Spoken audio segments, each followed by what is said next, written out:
ఒక్కసారి కొమ్మూరి గోల్డ్ కి కాల్ చేయండి. తాకట్లో ఉన్న మీ బంగారాన్ని విడిపించి మార్కెట్ ప్రైస్ కి వాళ్ళు కొనుక్కుని మిగతా డబ్బులు మీకు ఇచ్చేస్తారు. నమస్తే, వెల్కమ్ టు అవర్ ఛానల్. నేను అనిత. సో మనం పొద్దున్న లేసినప్పటి నుంచి మనకు అంటే ఫర్ ఎగ్జాంపుల్ గ్రాసరీస్ కావాలి. ఒకప్పుడు మనకి ఏమైనా రేషన్ కావాలి అంటే మన మంత్ ఎండింగ్ లోనో మంత్ మిడిల్ లోనో ఎప్పుడో ఒకసారి రేషన్కి వెళ్ళి తీసుకొచ్చుకునే వాళ్ళం. కానీ ఇప్పుడు ఏంటి, మనం కూర్చున్న దగ్గరే మన ఇంట్లో ఉండగానే మనం 5 to 6 minutes లో గ్రాసరీస్ తీసుకోవచ్చు. అదొకటి. ఇంకొకటి ఏంటి అంటే మన ఫుడ్ కావాలి అన్నా మనం ప్రతిసారి హోటల్కి వెళ్ళి లంచ్ చేయాలి, లేదా డిన్నర్ చేయాలి, లేదా బ్రేక్ఫాస్ట్ చేయాలి. కానీ మనం కూర్చున్న దగ్గరే మన ఇంటి వద్దకే తీసుకొచ్చి ఇచ్చే సర్వీస్ కూడా మనకు అవైలబిలిటీ ఉంది. అదే జొమాటో, స్విగ్గీ. ఓకే, సో మనం ఇక్కడ నుంచి ఇంకో ప్లేస్కి వెళ్ళాలి అన్నా మనం పబ్లిక్ ట్రాన్స్పోర్ట్ లేకపోతే పర్సనల్ ట్రాన్స్పోర్ట్ మనం చూస్ చేసుకుంటాం. అలా కాకుండా ఇప్పుడు ఓలా, ర్యాపిడో, ఊబర్ ఇలాంటి క్యాబ్స్ బుక్ చేసుకొని వెళ్తూ ఉంటాం. సో ఇవన్నీ చూసుకుంటే మన వ్యక్తిగత జీవితంలో Ola, Rapido, Uber, Flipkart, Zepto, Swiggy, Instamart, Blinkit ఇలాంటి యాప్స్ మన వ్యక్తిగత జీవితంలో మనకు తెలియకుండా ఉన్నటువంటి మనలో ఒక ఐక్యమైపోయినటువంటి యాప్స్. సో వీటి యొక్క సర్వీస్ మనం యూజ్ చేసుకుంటున్నాం. ఓకే, ఇది బాగుంది. బట్ ఈ రోజు నుంచి అంటే ఈ రోజు మార్నింగ్ 6 o'clock నుంచి ఈవినింగ్ 6 o'clock వరకు Ola, Uber, Rapido, Zepto, Blinkit ఇలాంటివి ఏ యాప్ పనిచేయదు. అది ఎందుకో అంటే చాలా వరకు మన డౌట్స్, అసలు ఎందుకు పనిచేయదు, మనం అవును మార్నింగ్ నుంచి ట్రై చేస్తున్నాను కానీ బుక్ అవ్వట్లే క్యాబ్, ఎందుకు, ఏమై ఉంటుంది అంటే ఎవరైతే గిగ్ వర్కర్స్ అంటే జెప్టో, జొమాటో లాంటి యాప్లలో వర్క్ చేస్తున్నటువంటి డెలివరీ బాయ్స్ కావచ్చు, వాళ్ళు ఏంటి అంటే 2 నుంచి 3 లక్షల వరకు ఉన్నటువంటి మంది జనాలు ఎంప్లాయీస్ స్ట్రైక్ చేయడం స్టార్ట్ చేశారు ఇవాళ మార్నింగ్ నుంచి. అసలు స్ట్రైక్ ఎందుకు చేస్తున్నారు అంటే ఎవరైతే యాప్ బేస్డ్ మోటార్ రవాణా సంస్థలో పనిచేస్తున్నటువంటి ప్రతి ఒక్క కార్మికుడికి మినిమం బేసిక్ పే అంటూ లేదు. Delivery charge minimum 5 rupees, 10 rupees, 15 rupees, 20 rupees. ఆ డబ్బుతో మేమేం చేయాలి? ఫర్ ఎగ్జాంపుల్ ఇప్పుడు ఒక కస్టమర్ ఉన్నాడు, క్యాబ్ బుక్ చేసుకున్నాడు, మేము పికప్ పాయింట్కి వెళ్ళాం కానీ తను రావడానికి టైం పడుతుంది, వెయిటింగ్ ఛార్జ్ పడతాయి. వెయిటింగ్ ఛార్జ్ ఎంత పడుతుంది? 3 minutesకి 1 rupee. తను 1 rupee కదా వెయిట్ చేస్తాడులే, కాసేపు ఆగి వెళ్దాం, ఇంకేమైనా పనులు ఉంటే చూసుకుందాం అని చెప్పేసి అక్కడ ఆల్రెడీ వెహికల్ అతను అంటే క్యాబ్ అతను డ్రైవర్ వెయిట్ చేస్తూ ఉంటారు, క్లయింట్ ఇంట్లోనే ఉంటారు, కస్టమర్ ఇంట్లోనే ఉంటారు. అంటే మనం ఒక 10 minutes వెయిట్ చేస్తే 3 rupees మనకు లాస్ అవుతుంది కస్టమర్కి.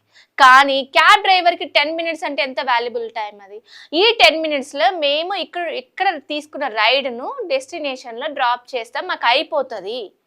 అది వాళ్ళ బాధ. ముఖ్యంగా ఏంటి, వాళ్ళు తీసుకుంటున్నటువంటి ఏదైతే యాప్లో వర్క్ చేస్తున్నారో యాప్ నుంచి మాకు కనీస వేతనాలు అంటే కనీస బేసిక్ పేరు కూడా మాకు రావట్లేదు అని చెప్పేసి స్ట్రైక్ చేయడం స్టార్ట్ చేశారు. సో దీనికి సంబంధించినటువంటి తెలంగాణ గిగ్ వర్కర్ యూనియన్కి సంబంధించినటువంటి అధ్యక్షుడు షేక్ షైలుద్దీన్ అనే వ్యక్తి ఈ సమ్మెను స్ట్రైక్ చేయడం స్టార్ట్ చేశారు. సో అయితే ఇదే సమ్మె ఇది ఇప్పుడు ఎలా అయితే మన ర్యాపిడో, ఓలా, ఊబర్ రద్దు చేశారో ఈరోజు, ఇలాగే ఇంతకు ముందు అంటే February 7వ తారీఖున కూడా ఆల్రెడీ ఫస్ట్ సారి స్ట్రైక్ చేయడం రద్దు చేయడం జరిగింది. కానీ గవర్నమెంట్ వీళ్ళు పెట్టినటువంటి డిమాండ్స్ని యాక్సెప్ట్ చేసిందా? లేదు. అసలు ఇందులో వర్క్ చేస్తున్నటువంటి వర్కర్స్కి ఎలాంటి ఫెసిలిటీస్ ఇస్తుంది, ఎలాంటి స్కీమ్స్ ఇస్తుంది, వాళ్ళు రాత్రింబవళ్ళు కష్టపడి వర్క్ చేస్తున్నా కూడా వాళ్ళకి ఎలాంటి బెనిఫిట్స్ లేవు. ఫర్ ఎగ్జాంపుల్ వాళ్ళు వెళ్తూ ఏమైనా యాక్సిడెంటల్గా ఇన్కేస్ ఏమైనా అవ్వచ్చు, కానీ వాళ్ళకి సెక్యూర్ ఏంటి?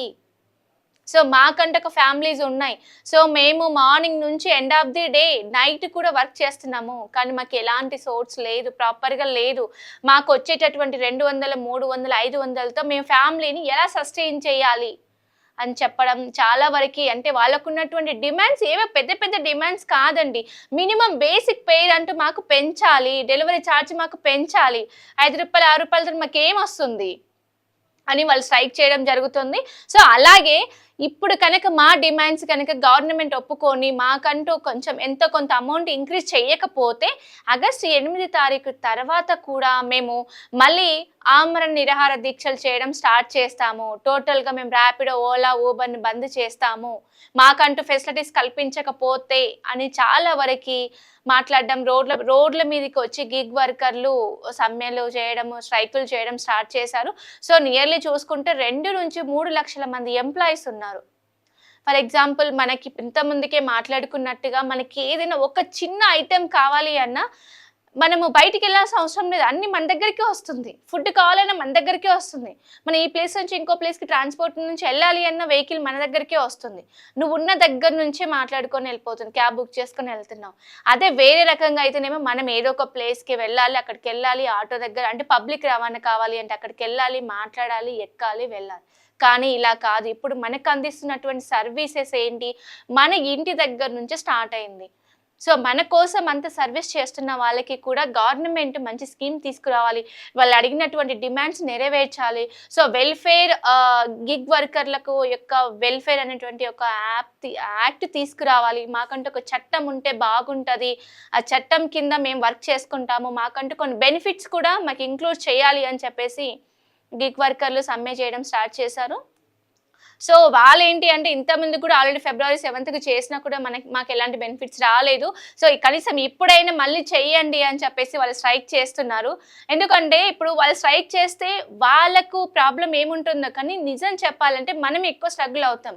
ఎందుకంటే పొద్దున్న లేసి మనం ర్యాపిడోలు, ఆటోలు, క్యాబులు బుక్ చేస్తాము. అలాగే గ్రాసరీస్కి అన్ని యాప్స్ బుక్ చేసుకుంటాము, జెప్టో కావచ్చు, బ్లింకిట్ కావచ్చు, సో ఇలాంటి యాప్స్.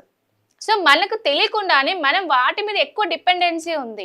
సో వాళ్ళకు ఉన్నటువంటి డిమాండ్స్ ఏంటి ఒకసారి గవర్నమెంట్ దృష్టిలో కూడా చూసుకొని వాళ్ళ డిమాండ్స్ ఏంటి అనేసి వాళ్ళకు ఒక వెల్ఫేర్ అంటే ఇప్పుడు మోటార్ రవాణా ట్రాన్స్పోర్ట్లో పనిచేస్తున్నటువంటి కార్మికులకు కూడా వాళ్ళకంటే కొన్ని వెసులుబాటు సర్దుబాటు చేస్తే బాగుంటుంది డిమాండ్స్ అని చెప్పేసి వాళ్ళు స్ట్రైక్ చేయడం జరుగుతుంది.